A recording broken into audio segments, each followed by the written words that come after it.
My favorite part about engineering is that I can take a theoretical idea and being able to use the laws of like physics and science and math to create something that actually works.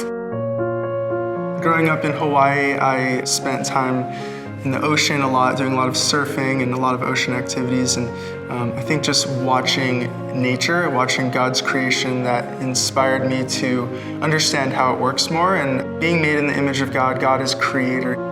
To live bearing that image is to be producing new, even innovative creations that's really reflecting God's nature.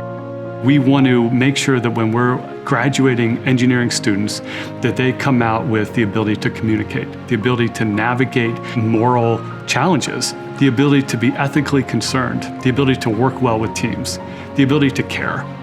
I think that you definitely can be an engineer and be poor at communication, but you will be significantly less effective as an engineer because engineering is all about teamwork. It's about working with your coworkers. So we really care more about developing the whole person and their purpose in life than we do just teaching them how to program or how to solve an equation of how much a beam deflects. Westmont College sends their junior class of engineers down to Ecuador every year. We basically are building a robotics kit for these kids that come to this robotics camp, and we get to take this kit to them and show them what we've learned about designing and hopefully teach them something too. My hopes would be that students would begin through the course of our program to develop a picture of what they think God wants them to do and what does it look like for them to engage with the world and use those skills in productive and fun ways.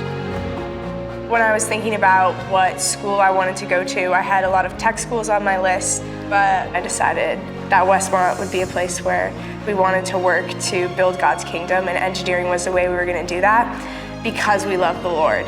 My peers and my professors were all studying and working for the same reason.